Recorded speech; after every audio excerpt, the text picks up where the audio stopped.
আমার মনে হয় যে পেছনে যে লেখাটা আছে সেটার দিকে এক ঝলক তাকালেই বোঝা যাবে যে আমরা আজকের অনুষ্ঠানের অতিথি কে। এই আসরে ইমন তুমি, ইমন অতিথি।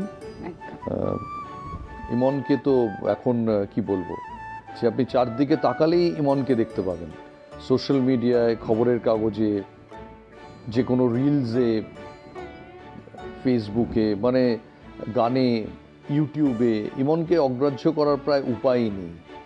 যাই হোক, আজকে এই আসরে ইমন তুমি, ইমন যে জন্য বিখ্যাত সেটা দিয়েই শুরু হোক, একটা গান হয়ে যাক। আমার খুব প্রিয় একটা গান শোনাই, যেহেতু এখানে নামটা এটা রাখা হয়েছে, মান্নাদের গাওয়া একটা গান অল্প করে।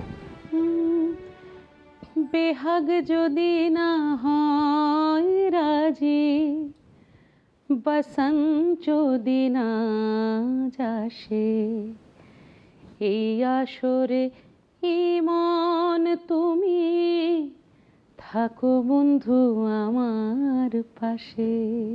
বাহ, খুব ভালো। মান্নাদের গান কখনো শুনেছো বসে, অনুষ্ঠানে বসে? সামনে থেকে আমি শুনেছি, একবারই শুনেছি, একটা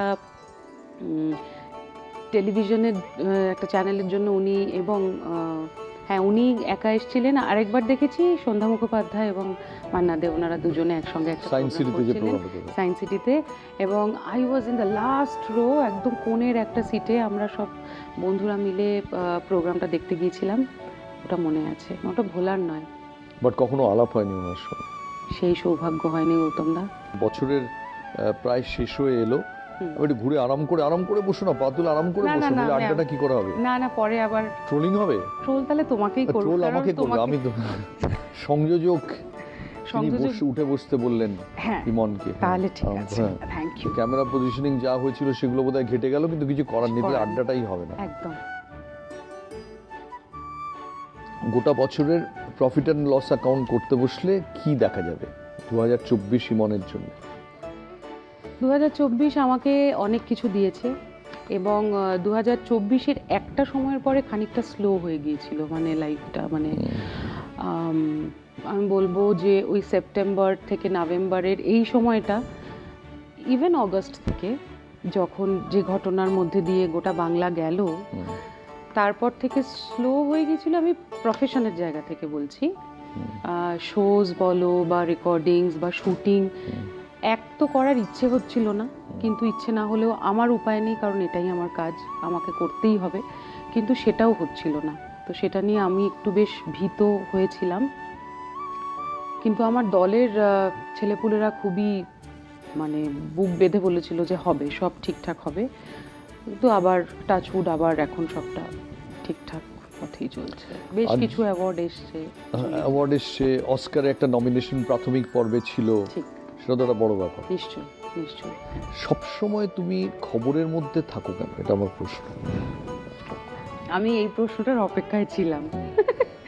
দেখো, আমি এটা নীলাঞ্জনেরও প্রশ্ন, এবং ওনা আরো যেন একটা হয়ে গেছে, সন্ত্রস্ত হয়ে যেতে বাধ্য, মানে যে কোনো স্বামী সন্ত্রস্ত হবে, এরকম একটা বউ থাকে। একদম সন্ত্রস্ত হয়নি। আই থিঙ্ক আমি যতটা বক করি, যতটা কি বলবো, আমি যতটা এক্সপ্রেস করতে পারি নিজেকে, ও ঠিক তার উল্টো, মানে একদম চুপ, নিজের কাজটুকু করবে। তুমি ওকে কোনোদিন কোনো পার্টিতে দেখবে না, খুব কম, খুব চেনা পরিচিত জায়গা ছাড়াও যায় না। কিন্তু ও এখন আরো চুপ করে গেছে, বুঝতে পারছো তো, মানে বলছি একে নিয়ে আর পারা যাচ্ছে না, মানে তার থেকে না বলাই ভালো। বিতর্কটা হলো যে তুমি বললে যে বাংলা কেন বাংলা শুনবেন না, তুমি তো নিজে প্রচুর হিন্দিতে গান গাও, তুমি তোমার উইশ লিস্টের মধ্যে বলিউডে গিয়ে গাওয়া রয়েছে, হিন্দি কি দোষ করলো? হিন্দি তো কোনো দোষ করেনি, হিন্দি কোনো দোষ করেনি, ইভেন কোনো ভাষাই কোনো দোষ করেনি। কিন্তু আমার একটা মানে আমার টিসিএসে প্রোগ্রাম ছিল, আমি সেখানে প্রোগ্রাম করতে যাই, এবং আমি এটা জেনেই যাই যে ওখানে বিভিন্ন ভাষাভাষীর লোকজন থাকবে, খুব স্বাভাবিক, এবং তারাই ছিলেন। এবং ওখানে ওদের ফ্যামিলি ডে ছিল, যার জন্য ওরা ছিলেন, ওনাদের ফ্যামিলির প্রচুর লোকজন ছিলেন। আমি গান গাইছিলাম, আমারই একটা গান, ওই গানটা গাওয়ার পরে আমি অ্যাটেম্প্ট করছিলাম যে আরেকটা গান গাইবো, বাংলা গান। তো তখন নিচ থেকে একটি ছেলে এত কদর্যভাবে আমাকে বাংলা গান শুনবো না এই কথাটা বললো, যেটার পরে আমি আর নিজেকে ধরে রাখতে পারিনি গৌতমদা। কাজের সূত্রে, বেড়াতে যাওয়ার সূত্রে বিভিন্ন জায়গায় যাওয়ার সুযোগ হয়েছে। ইউরোপিয়ান বহু কান্ট্রিতে তারা তো ইংরেজি বলেই না, তাদের ভাষা জেনে তারপরে যেতে হবে। আমাদের দেশে যদি তুমি যাও সাউথে বলো, ইভেন ইন বম্বে মানে মহারাষ্ট্রতেও তাদের ভাষা ছাড়া তারা কথা বলতে পছন্দই করেন না, এবং আমি সেটাকে ভীষণ রেসপেক্ট করি। আমার এটাই খালি মনে হচ্ছে যে আমরা বাঙালিরা এত উদার, আমরা বাঙালিরা এত সবাইকে কাছে টেনে নিই, বাইরের শিল্পীদের এত ভালোবাসা দিই, বাইরের সিনেমাকে এত ভালোবাসা দিই, বাইরের অন্য ভাষাভাষীর লোকজনকে এত ভালোবাসা দিই, সেটা দিতে গিয়ে কোথাও গিয়ে কি আমার নিজের ভাষাটাকে আমি ছোট করে ফেলছি? মানে উদারতা কি আমাদের দুর্বলতা হয়ে যাচ্ছে খানিকটা। আমি আজকে সকালবেলায় দেবদার একটা পোস্ট দেখছিলাম যে হল পাচ্ছেন না, আমাদের বাংলার সুপারস্টার দেবদা যদি হল না পায়, তার থেকে দুঃখের আর কিছু নেই। দেখো সবটাকে আমার ভালোবাসতে হবে, সবটা নিয়ে আমি, কিন্তু তার মধ্যে আমার আমিটা বাংলা, মানে এটার মধ্যে কোনো ভুল নেই। আমি আজকে যতটুকু যা হয়েছি, তোমার সামনে বসে ইন্টারভিউ দিচ্ছি, মানুষের ভালোবাসা পাচ্ছি কি পাচ্ছি না, যাই হোক না কেন, সেটার কারণ আমার বাংলা ভাষা। কেউ আমার স্টেজের সামনে দাঁড়িয়ে আমাকে এটা বলবে, এবং আমার শহরে দাঁড়িয়ে, যেখানে সে আমার শহরে এসে রোজগার করছে, খাচ্ছে, থাকছে, আমার শহরের হাওয়া খাচ্ছে, সব কিছুর পরে সে আমার ভাষাকে ছোট করবে, এটা আমি কিছুতেই মেনে নিতে পারিনি ওখানে। এবং আর আমি তো খুব মুফাট আর কি বলে ফেলেছি, কিন্তু বলার পরে আমি এটা দেখলাম গৌতমদা যে আমি অনেক মানুষের কথা বলেছি, আমি বহু বাঙালির মনের ভাষা বলেছি। ইভেন আমি লিলুয়ায় থাকি, লিলুয়ার আমি যে দিকটায় থাকি সেদিকটা একদম বাঙালি। আমি লিলুয়ায় থাকি না, আমি লিলুয়ার ব্র্যান্ড অ্যাম্বাসেডর। 2026 বিধানসভা নির্বাচনে তৃণমূলের হয়ে ওখান থেকে দাঁড়াবো। কে তুমি দাঁড়াবে? তুমি না, আমি দাঁড়াবো না, কোনো প্রশ্নই উঠছে না। আমি যেটা পারি না সেখানে গিয়ে বেকার নিজেকে চাপ দেওয়ার কোনো মানে হয় না। আমি পারি না, এই তথ্যটা আমি রিফিউট করছি। রবীন্দ্রভারতীতে যে এসজিএফআইয়ের ডাকসাইটের সেক্রেটারি ছিল, সে পারি না বললে আমি মানব না। না, মানে আমি ওটা করতে গিয়ে, আমি তোমাকে আগেও বলেছি, আমার মনে হয়েছে যে ওখানে দেখো, আমি যেই কাজটা করব সেই কাজটাই তো আমার 100% দিতে হবে। মানে আমি গান করার সঙ্গে সঙ্গে আর অন্য কিছু করা যায় না গৌতমদা।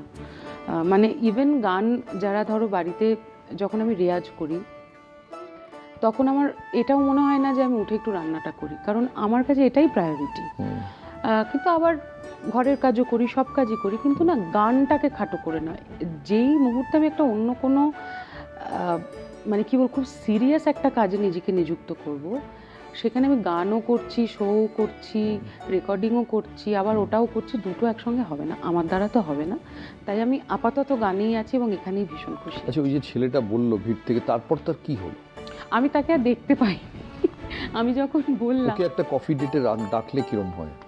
ওকে ডাকি আমি, তোমাকে ভাই ওপেন ইনভিটেশন রইলো, আমার সঙ্গে তুমি কফি খেতে এসো, খুব ভালো, আমি তোমার ভাষারও গান শোনাবো, তোমাকে বসে আমাদের ভাষার 100টা গান শুনতে হবে। ওর জন্য একটা গান করো তো, কুইকলি। এই রে, যেটা শুনলে ওর একটু বোধ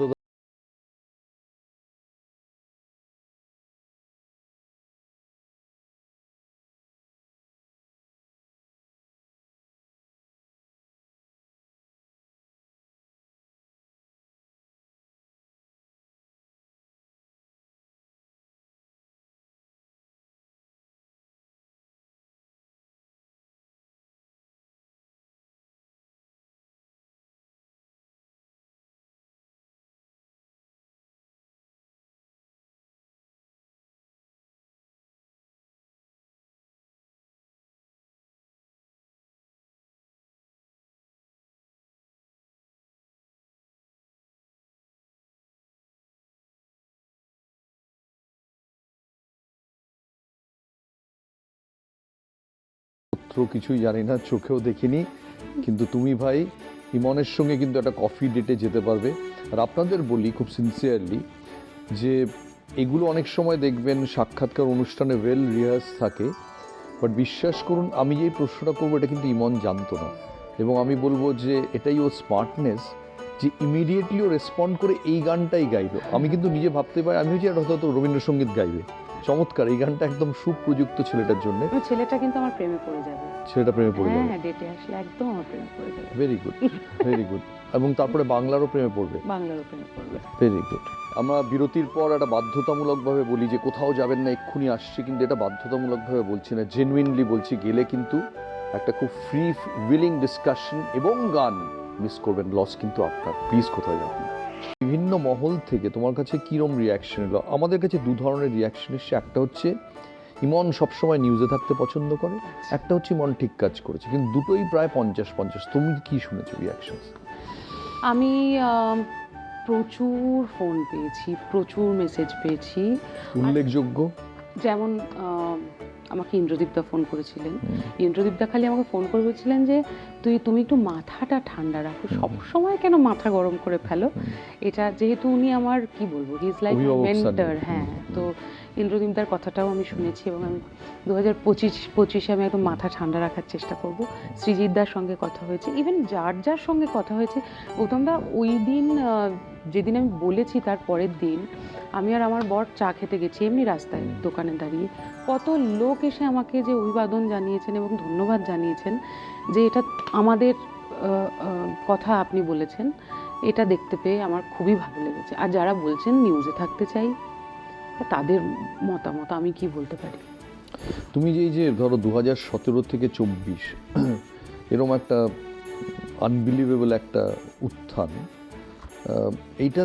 এটা অবভিয়াসলি কিছু লোকের ভালো লাগবে না, তুমিও জানো, আমিও জানি, সবাই জানে। এই অংশের যে নেগেটিভিটি বা ঈর্ষা, এটা থেকে নিজেকে দূরে রাখো কি করে? It's a very good question. মানে এইটা না একটা স্ট্রাগল।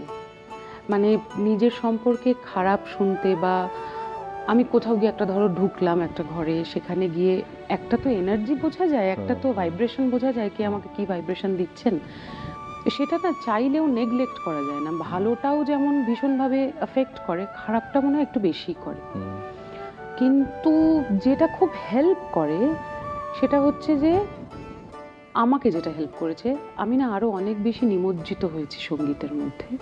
এবং ওনারা কেন আমায় পছন্দ করছেন না, যদি একমাত্র আমি অ্যাকসেপ্ট করবো যদি আমার গান সংক্রান্ত কোনো কারণে ওরা আমাকে অপছন্দ করেন, আমি সেই জায়গাটা কারেক্ট করার চেষ্টা করব। আমি সেটাই চেষ্টা করছি। আমি কমপ্লিটলি যোগা, মেডিটেশন, ইভেন সেদিন সৃজিতদা আমাকে বলছে তুই একদম গৃহিণী, মানে পাকা গৃহিণী হয়ে গেছিস আর কি, একদম ফ্যামিলির লোকজন। আর যাদের সঙ্গে আমি মিশলে আমার অস্বস্তি হয় তাদের সঙ্গে না মেশা, আমি এটা করতে বেশি পছন্দ করছি আর কি। আরও পড়াশোনা। কিন্তু তোমার তো ইন্ডাস্ট্রির বিভিন্ন 5টা কাজে অন্য সিঙ্গারদের সঙ্গে দেখা হয়েই যায়, তখন তো তোমায় তো তার আঁচটা নিতেই হয়। তারপরে বাড়ি ফিরে গিয়ে কি করো? প্রাণায়াম করো? যোগা করি না, বাড়ি ফিরে ভালো গান শুনি, মানে গাড়িতে উঠে একটা ভালো গান চালিয়ে দিলাম। কিন্তু এটা না খুব স্যাড, মানে আমি কাউকে হিংসে করে আলটিমেটলি তো আমি কিছু করতে পারবো না। টাচউড, আমি মনে হয় না কাউকে কোনোদিন হিংসে করেছি। আমি ইন্সপায়ার্ড হয়েছি। যেমন আমাকে ভীষণ ইন্সপায়ার করেন কৌশিকীদি, আমাকে ভীষণ ইন্সপায়ার করেন শ্রেয়া, আমাকে ভীষণ ইন্সপায়ার করেন শুভমিতাদি, লোপাদি। এদের দেখি আমি ইন্সপায়ার্ড হই। সোমলতা, অরিজিৎ তো আছেনই। তো এদেরকে আরও বেশি করে শোনার, কথা বলার এদের সঙ্গে ফোনে যে আমার এটা অস্বস্তি হচ্ছে, আমাকে একটু help me out. So I reach out to people যে আমি কি করলে আমার একটু মানে আমার একটু ভালো লাগবে। তারপরে আমার যদি খুব অস্বস্তি হয় তাহলে আমি প্রফেশনাল হেল্প নিই, এগুলো করি। প্রফেশনাল হেল্পও নিতে হয় নিশ্চয়ই, মানে এইরকম কেরিয়ারের এইরকম জায়গায় থেকেও নিতে হয়। এই সময় দাঁড়িয়ে আরও বেশি নেওয়া উচিত। কারণ আমার যেটা মনে হয় জীবী, আমি এমন কিছুই আহামরি করে উঠতে পারিনি, কিন্তু যতটুকু করতে পেরেছি, সিঁড়ি দিয়ে যত উপরের দিকে মানুষ একটা উঠতে থাকে না, একা একা একা একা হতে থাকে আর কি। তো সেই একাকিত্বটা কখনো খুব কাজে আসে, আবার কখনো খুব কষ্ট হয়, মানে ভীষণ দমবন্ধ লাগে। তো সেই সময় একটা প্রফেশনাল হেল্প নিলে বোধহয় ভালো লাগলো। কারণ একটা ইন্টারভিউতে এর আগে তুমি বোধহয় ব্রণ নিয়ে সমস্যার কথা খোলাখুলি বলেছিলে, আজকেও পরিষ্কার করে বললে যে মেন্টাল হেল্প নিতেই হয় এরকম একটা ক্রিয়ার মধ্যে। নিশ্চয়ই, খুব ইম্পর্টেন্ট। আমি এখন যেখানে আছি, হয় আমি এখান থেকে উপরে উঠবো, নয় আমি চেষ্টা করব যে আমি জায়গাটা মেনটেন করি। এই মেনটেনেন্সটা এটা It's a বজায় struggle. রাখাটা ইটস আ ডেইলি স্ট্রাগল। তো এইটা করতে পারাটাই আমার মনে হয়। এই যে তুমি রিয়েলিটি শোতে এতক্ষণ সময় কাটাও, কৌশিকী, শান্তনু, রাঘব, এদের কার কাছ থেকে কি শেখো, কি শিখলে আর কি রাঘব? তুমি আজকে জাস্ট ফাটিয়ে দিচ্ছ, এত তোমার মনের কাছের প্রশ্নগুলো করছো না। রাঘবদার থেকে যেটা শিখি সেটা হচ্ছে যে রাঘবদার একটা এরকম শিল্ড আছে, যেই শিল্ডটা ক্রস করে কোনো নেগেটিভিটি বা কোনো টেনশন, চিন্তা ভাবনা রাঘবদার মধ্যে ঢুকবে না। একটা চিল্ড আউট লোক, হ্যাঁ, নিজের মনের আনন্দে, মানে মানে কলকাতায় এসেও নৈহাটিতেই থাকে, মেন্টালি গঙ্গার ধারে। দারুণ লাগে আমার সেই জন্য। আর ওনাকে নিয়ে আমরা খুব হাসাহাসি করি, মানে রাঘবদা নিজেও এনজয় করে। আর নিজের ওপরে কিভাবে ফান করতে হয়, নিজেকে কিভাবে ক্রিটিসাইজ করতে হয় মজার মাধ্যমে, সেটা রাঘবদা জানেন। আমার ঠিক পাশে বসেন ইন্দ্রদীপদা। ইন্দ্রদীপদা হচ্ছে কি বলবো, কখনো ভীষণ মজার মধ্যে থাকে, যখনই গানটা শুরু হয় না, মানে ঘোড়ার ঠুলির মতো ওদিকটায় চলে যায়। আর কৌশিকীদি তো আমার অল টাইম ফেভারিট, মানে ভাবাই যাচ্ছে না। আমি এর আগে কৌশিকীদির সঙ্গে খুব একটা মেশার আমার সৌভাগ্য হয়নি, সারেগামাপার সূত্রেই হচ্ছে। মানে শুধু গান নিয়ে লেসেন নয়, জীবনবোধ এবং জীবন আর গান কিভাবে মিলেমিশে একটা জায়গায় একটা বিন্দুতে চলে আসে, সেটা আমি কৌশিকীর জীবন দর্শন তো তোমার কমপ্লিটলি আলাদা, একদম রেকলিউজ, কথাই বলে না বেশি, মানে লোকজনের সামনে বাজার করে নিজে, কিন্তু সেই অর্থে অত মিডিয়া খুব দূরে দূরে সবকিছু থেকে। সেই দেখো এখন এগুলো জানি না, ইন্ডিভিজুয়ালি এটা ডিপেন্ড করে, কিন্তু আমি তো ওনাকে তুমি শিখেছো কি করে এইটাই, যে জীবন আর গানটা কি করে এক হয়ে যায়, যে গানটা যে জীবনের বাইরে নয়, গানটা যে খালি আমার প্রফেশন নয়, গানটা যে খালি আমার রেয়াজ করার সময়টুকুর বাইরেও, গানটাই যে প্রার্থনা। আমি এটা কৌশিকীদির সঙ্গে কথা যত বলছি আমি তত বুঝছি। শান্তনু ও তো আমার, মানে কি বলবো, শান্তনুদা হচ্ছে ক্রাশ নাকি? না না, ক্রাশ তো আমার আবিদ্যা, হ্যাঁ, শান্তনুদা নয়। কিন্তু শান্তনুদা হচ্ছে আমার ব্যাডমিন্টন পার্টনার, ওই সেটে আমরা ব্যাডমিন্টন খেলি, ইভেন জাভেদ স্যার। বাট আমি রিলস দেখলাম কৌশিকীর সঙ্গে ব্যাডমিন্টন খেলা। কে? তোমার সঙ্গে কৌশিকীর ছবি দেখলাম। হ্যাঁ, কৌশিকীদির সঙ্গেও খেলি, কিন্তু বেশি খেলি আমি, শান্তনুদা, জাভেদ স্যার আর রাঘবদা। আমরা সারাক্ষণ খেলার মধ্যে থাকি আর কি। রাঘবকে অবশ্য আমি ব্যাডমিন্টনে ঠিক পোশাকে ঠিক ভাবতে পারছি না, রাঘবকে একটু অসুবিধা হচ্ছে আমার ভাবার, এইটা আমি নিতে পারলাম না। না, রাঘবদাও খেলে খুব সুন্দর খেলে, ভালো খেলে। রাঘবের বাবা বোধহয় কলকাতা মাঠে খেলাধুলো করতেন, যে খেলাধুলো ফ্যামিলিতে একটা চর্চা আছে। আচ্ছা আচ্ছা আচ্ছা। তুমি বললে মাঝখানে অনেকটা সময় নষ্ট হলো আরজিকর নিয়ে, তুমি নিজে একটা খুব প্রতিবাদী চরিত্র বরাবর। এই টোটাল আন্দোলনটা তোমার কাছে কিরকম, কি হলো, কি তোমার একটা সাম আপ করতে বললে কি বলবে? কিছুই তো হলো না, মানে কিছুই তো চোখের সামনে দেখতে পেলাম না। এই যে প্রোটেস্টটা যেটা হলো, এই আন্দোলনটাকে ঘিরে, এই প্রোটেস্টটার ফলে না আমি অনেক আশার আলো দেখেছিলাম, যে বাঙালি যেটা যেটা করে এসছে দেশ স্বাধীন করার সময়, বা বিভিন্ন প্রতিবাদে নিজের ভাষার জন্য প্রাণ দেওয়া থেকে শুরু করে, আমরা তো আর ওই দুপুরবেলা ল্যাদ খাওয়া বাঙালি নই। এটা তো বাঙালি নয়, বাঙালি তো প্রতিবাদ করতে জানে, বাঙালির প্রতিবাদের ভাষাটা একটু অন্যরকম হতে পারে, তার মধ্যে গান, কবিতা, কিন্তু বাঙালি যে মাঠে নেমে প্রতিবাদ করতে পারে, অনেক দিন পরে এই ঘটনাটার ফলে আমরা দেখতে পেলাম। কিন্তু যেটার জন্য হলো, আই থিঙ্ক, দেখো, একটা জুডিশিয়ারি সিস্টেমে হয়তো একটা সময় লাগে, আমি জানি না, মানে একটা ফলাফল প্রকাশ করতে হয়তো অনেকটা দিন লাগে। আমরা হয়তো যারা নেমেছিলাম তারা হয়তো চাচ্ছিলাম যে কালকেই হোক, কালকেই রেজাল্ট আসুক, কালকেই ফাঁসি দেওয়া হোক, সবাই সেটাই চেয়েছিলেন, কিন্তু সেটা বোধহয় হয় না। আমাদের ইন্ডিয়ান লতে মনে হয় একটু লেন্দি একটা প্রসেস, কিন্তু যেটা আমরা সত্যি এখনও তাকিয়ে আছি, যে সত্যি সত্যি দোষী, যে সত্যি সত্যি আসামি, তার একটা দৃষ্টান্তমূলক শাস্তি হোক। অনেকের মনে হচ্ছে যে এটা খুবই বামফ্রন্ট সমর্থিত একটা মুভমেন্ট ছিল, বিজেপি বাদ দিয়েও, এবং সেটা ব্যর্থ হওয়ায় আপাত দৃষ্টিতে এখন অবধি, যে বামফ্রন্টকে ওভারঅল জিনিসটা দেখাচ্ছে যে বামফ্রন্টের যে প্রতিবাদ করেছিল সেটা ইভেনচুয়ালি ফলপ্রসূ হলো না। তুমি একজন বামফ্রন্টের প্রাক্তন সৈনিক, তোমার এখনকার বামফ্রন্টের অবস্থা দেখলে কি মনে হয়, যে একটা দৈন্য দেখা দিয়েছে? তুমি কি আশা হারিয়েছো? তোমার বামফ্রন্ট সম্পর্কে কি এখন কি ধারণা? চোখের সামনে যেটা দেখতে পাচ্ছি আমি সেটাই বলবো। আমি তো কোথাও দেখতেই পাচ্ছি না। মানে তুমি যদি ফল যা আসছে, যা ভোটের যা রেজাল্ট আসছে, তাতে তো কোথাও দেখতে পাচ্ছি না।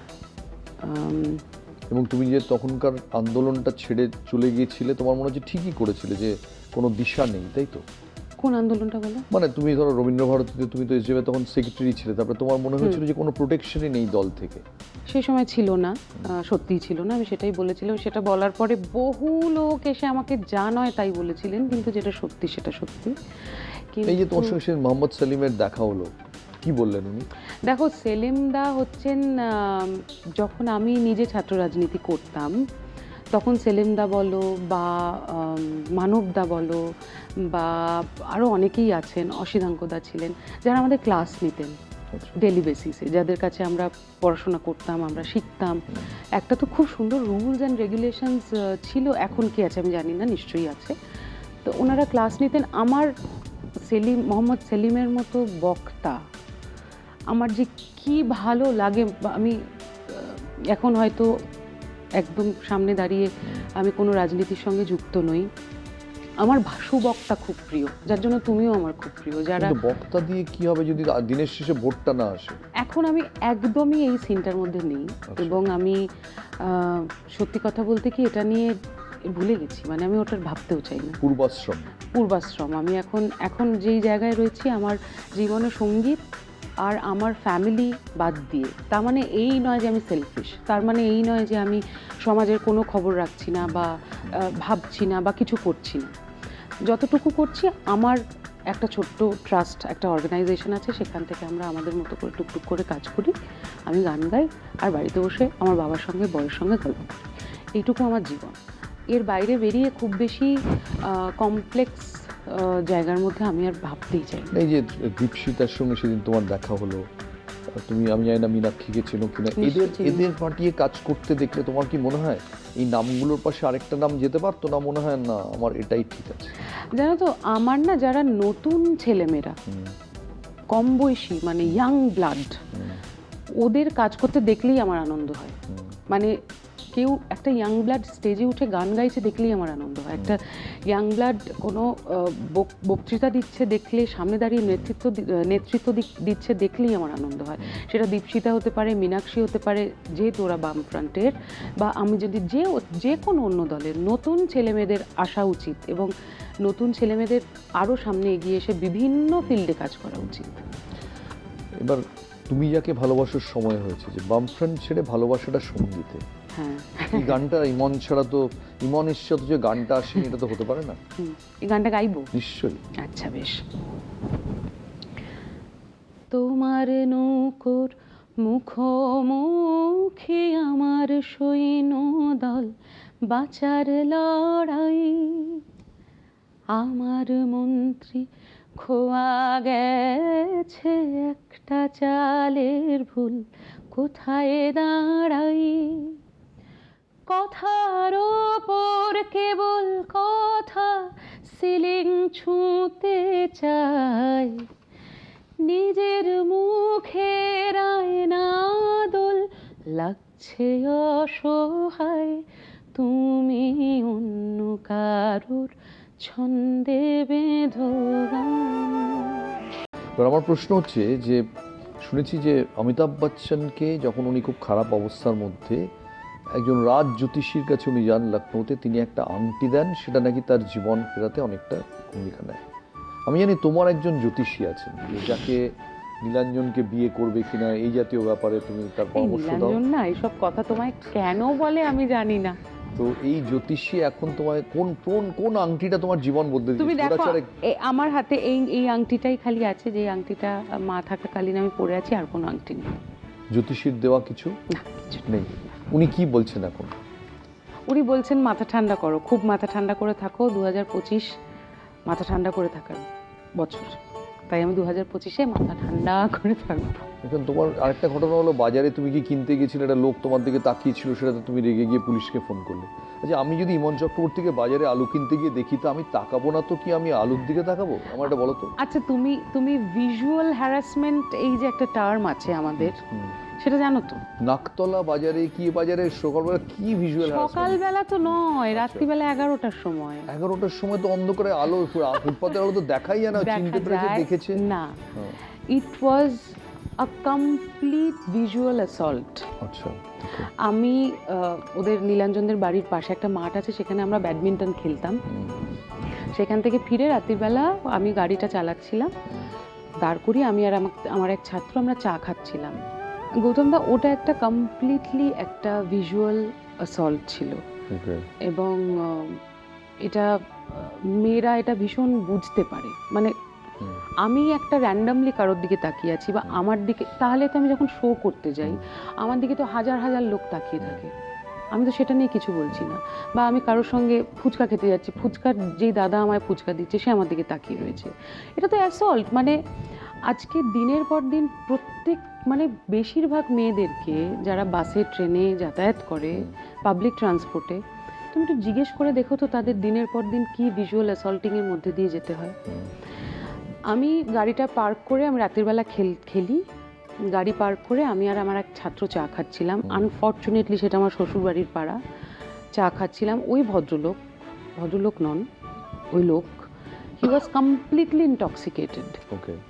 একটা ল্যাম্পের তলায় উনি বসেছিলেন, অত্যন্ত জঘন্যভাবে আমার দিকে উনি তাকাচ্ছিলেন এবং খারাপ অঙ্গভঙ্গি করছিলেন। আমি জাস্ট একটাই কাজ করেছি, আমি গাড়িটা বন্ধ করে ওনার কাছে গেছি, আমি গিয়ে বলেছি আপনি কি আমায় কিছু বলবেন?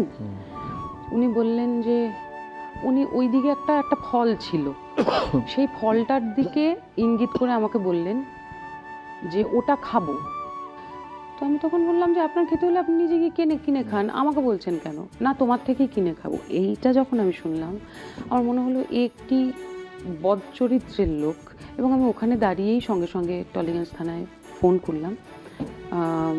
তারা এলেন এবং ওকে নিয়ে গেলেন। তো আমাকে বললেন যে আপনি একটা রিটার্ন দিন, কি হয়েছে। তো আমিও আমার ওই চিঠিটাতে ওর এইভাবে লিখেছিলাম, গৌতম দা, যে আজকে এই ভিজুয়াল অ্যাসল্ট যেটা, বা যেভাবে মানুষকে চোখ দিয়ে নিচু করে দেখানো যায়, সেটা আমার সঙ্গে আজকে হয়েছে। এবং এই ঘটনাটা বহু মেয়ে, যারা শুধুমাত্র যারা পাবলিক ট্রান্সপোর্টে ট্রাভেল করছে এরম নয়, বিভিন্ন ক্ষেত্রে অফিসে, রাস্তায়, বাড়িতে মেয়েদেরকে এই অ্যাসল্টটা দিনের পর দিন করে করা হচ্ছে। এবং please take a proper action against this man বলে আমি এটা এফআইআর করলাম। তারপরে সে জেলে ফেলেছিল, তারপর তার কি হয়েছে আমি জানি না। সো এটা তুমি তো লিলুয়া থেকে ডেলি প্যাসেঞ্জারই করতে, হয়তো এর আগে ট্রেনে বাসে তোমার সঙ্গে আগে বহুবার, কিন্তু তুমি যেহেতু আজকে ইমন হয়তো এটা বলার প্রতি বা পুলিশ সঙ্গে সঙ্গে সেটা নোটিস করলো। যদি আমি না বলি, যদি আর তাহলে কে বলবে? যারা আমাদেরকে যাদেরকে মানুষজন চেনেন, আজকে এই পয়েন্টগুলোতে যদি আমরা কথা না বলি আর কে বলবে? আমাদের তো এগিয়ে আসা উচিত, আমাদের বলা উচিত। তো তুমি দিনের পর দিন এসছো, লিলুয়া থেকে স্ট্রাগল করেছো। আমি দেখলাম তুমি একটা কথা বলেছো একটা ইন্টারভিউতে, যে এই যে মিটু যেগুলো হয় সেগুলো তোমার মনে হয়েছে যে আগে কেন বলে না, পরে, তুমি এগুলোর মধ্যে নেই, একটা কোনো একটা ইন্টারভিউতে দেখছিলাম। কিন্তু আবার তুমি বলেছো যে গাড়িতে একজন কোনো গায়কের সঙ্গে যাচ্ছিলে, তিনি একটা প্রস্তাব দেন, সামনের সিটে তোমার বাবা বসেছিলেন, তুমি বলেছো you want to do it here, এরকম ধরনের প্রতিবাদ। If it's not now then it's not never. তো এই যে তুমি একবার বললে যে আমি পুরোনো কথা বলতে চাই না, তো এই কথাটাই বললে কেন? দেখো, আমি এই কথাটা বললাম, ও আমাকে জিজ্ঞেস করেছিল যে কোনো এরকম এক্সপিরিয়েন্স হয়েছে কিনা। তো আমার সঙ্গে একটা এক্সপিরিয়েন্সই আমার সঙ্গে ঘটেছে, সেটা আমি শেয়ার করেছি। এটার সঙ্গে আমি সেই গায়কের নাম নিয়ে তার নামে কেস করে তাকে তার কেরিয়ার শেষ করে দিয়ে, আমার যদি সেটা করার হতো, আমি সেই আমার যখন 22-23 বছর বয়স ছিল আমি তখনই করতে পারতাম। কিন্তু তখন যখন করিনি, এখন আমি তার নাম নিয়ে তাকে বলে এই করে একটা বেকার ঘাঁটাঘাঁটি আর করব না। যেটা হয়েছে হয়েছে। আর আমার এটা ভীষণ বিশ্বাসজীবী যে সময় কথা বলে। আজকে সে কোথায়? সে নেই, কিন্তু কোনো সিনেই নেই। তো সময়, মানে what goes around comes around. কারোর সঙ্গে আমি যদি খারাপ করি, খারাপটা আমায় পেতেই হবে। কোথাও যাবেন না এই আসরে ইমন, তুমি ইমনের সঙ্গে আড্ডায় এবং গানে জমে উঠেছে। প্লিজ কোথাও যাবেন না, গেলে কে বলতে পারে ওরা একটা গান শোনা থেকে হয়তো বঞ্চিত হবে। রূপা গাঙ্গুলি তোমার ক্রাশ কেন? একটা ডাইনামিক ক্যারেক্টার, একটা মানে কি বলবো, মানে যে মানুষদের মধ্যে না কোনো মুখোশ নেই, আমি তাদের খুব পছন্দ করি। আমার রূপাদির প্রত্যেকটা কথা, স্পেশালি ওনার অভিনয়, ওনার গান, মানে আমি ওনার প্রতি যে এই যে আমি বলেছি আমার ক্রাশ, তার কারণ হচ্ছে বিকজ অফ আর ট্যালেন্ট। এবং যখনই দেখা হয়েছে, আমরা এত ছোট, এত ওয়ার্মথ ওনার মধ্যে, এত আদর করে তুই একদিন আমার বাড়িতে আসিস, একদিন এসে একটু খেয়ে যাস, এই যে এই বলাটা, এটা সবাই বলেন না। এবং রূপাদির মতো একজন, মানে যেখানে দ্রৌপদী, মানে ছোটবেলায় হাঁ করে টিভির সামনে বসে থাকতাম, মহাভারত দেখবো, রূপা গাঙ্গুলিকে দেখবো, তারপরে আজকে এত বছর পরে ওনার সঙ্গে এক টেবিলে বসে আমরা খাওয়া দাওয়া করছি, এটা আমার কাছে অনেক বড় পাওয়া। এবং একটা ডাইনামিক ক্যারেক্টার, অনেস্ট একটা ক্যারেক্টার, একজন মানুষ, সেই জন্য আমার ওনাকে খুব পছন্দ। মানে তোমার 3টে ফিল্মে মেজর হিট গান আছে, মেজর গান 3টেই শিবপ্রসাদের ছবিতে, উইন্ডোজের। এটা কারণ নিয়ে ব্যাখ্যা করতে পেরেছো? না, তার বাইরেও অনেকগুলো হিট গান আছে, হিউজ হিটস। হ্যাঁ, তারপরে এবছর যেটার জন্য আমি ফিল্ম ফেয়ার পেলাম সেটা হচ্ছে কৌশিকদার অর্ধাঙ্গিনী, যেখানে আপনার অর্ধাঙ্গিনীও ছিলেন। তো ওই গানটা এখন it's a touch wood, it's a super hit song. না, বাট আমার ক্যারিয়ারে অনুপম রয়, শিবুদা, নন্দিতাদি, অতনুদা, সেই সময় উইন্ডোজে অতনুদা ছিলেন, এবং ইন্দ্রদীপদার খুব কম গান গেয়েছি, মানে গান সংক্রান্ত ব্যাপারে ইন্দ্রদীপদার সঙ্গে। এতদিন একসঙ্গে শো করে ইন্দ্রদীপ গানটা ঠিক দিচ্ছে না নাকি? ওনার মতে আমাকে আরও রেয়াজ করতে হবে, আরও নিজেকে তৈরি করতে হবে, তবে উনি আমাকে গান দেবেন। না, ইন্দ্রদীপদা একটা খুব ভালো গান দিয়েছিলেন আমাকে, মুখার্জিদার বুয়ে ও জীবন তোমার সাথে, অপূর্ব একটা গান। তো সব গানের তো আর ভাগ্য সমান হয় না, কিছু কিছু গান অতি সৌভাগ্যবান হয়, আবার কিছু কিছু গানের সৌভাগ্য একটু কম আসে। তো সেই ক্ষেত্রে শিবুদাদের সঙ্গে টাচউড আমার ওই কি বলে স্টার্টটা ম্যাচ করে যায় আর কি। এই নিউজ রুমে যারা বসে আছে তারাও সবাই এই গানটা শুনতে চায়, কোন গানটা? রঙ্গবতী। রঙ্গবতী, আচ্ছা।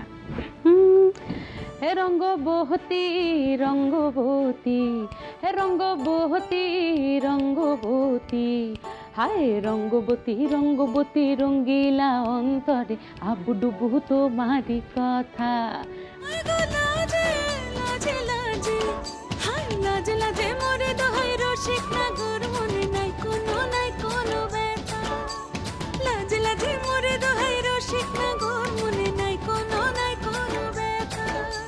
আমার একটা কথা বলো, যে এই যে তোমার জীবনটা সাপলুডুতে বলতে গেলে 27 থেকে 73 চলে গেছে মইতে, কখনো ভয় হয় যে আবার কোথাও একটা অতর্কিত সাপ থাকতে পারে যে কমিয়ে দিতে পারে, নামিয়ে দিতে পারে?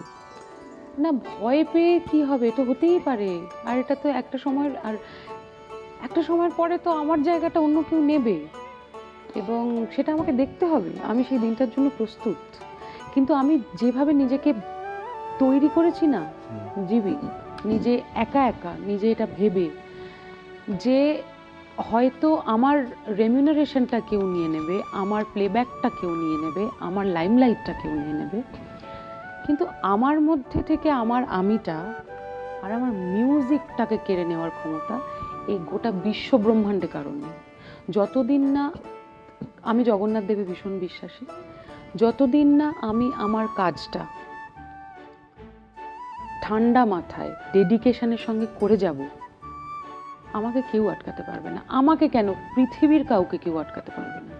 সো আমার কি হবে, এই যে এই গানটা যে অস্কারের টপ 79 সংসে যাবে, আমি থোড়ি না জানতাম। আমি তো আমার কাজটা করছি, আমি আমার রেয়াজ, আমার সাধনা, আমার ফোকাস, ঠাকুরকে এইটুকুই ডাকি যাতে আমার এটা ঠিক থাকে। এরপরে বাদবাকিটা কি হবে সেটা নিয়ে তো আমি তো জানি না কালকে কি হবে। এই মুহূর্তটা জানি যে আমি জীবিকে ইন্টারভিউ দিচ্ছি, এরপরে বেরিয়ে গিয়ে কি হবে নোবডি নোস। 2025-এর জন্য অনেক শুভেচ্ছা তোমায়। Thank you so much. রবীন্দ্রসঙ্গীতটা তোমার জীবনের ভর কেন্দ্রে, যদিও তুমি হয়তো এখন নানান গান গাইতে হচ্ছে, একটা রবীন্দ্রসঙ্গীত দিয়ে শেষ হোক আমাদের আজকের অনুষ্ঠান। বেশ। তোমার খোলা হাওয়া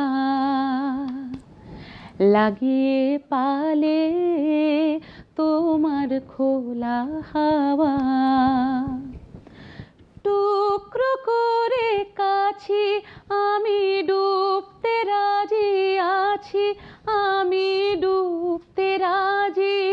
বুঝি তোমার খোলা হাওয়া, লাগিয়ে পালে তোমার খোলা হাওয়া। থ্যাংক ইউ সো মাচ ইমন, তুমি খোলা হাওয়ার মতো বাংলা গানে এবং আমাদের সবার কাছে। শুধু আমি দেখলাম যে তুমি ট্রোলারদের ভয়ে পাটা নামিয়ে নিয়েছো। আশা করা যাক 2025-এ ট্রোলারদের ভয় তোমাকে আর স্পর্শ করতে পারবে না। এই আসরে ইমন তুমি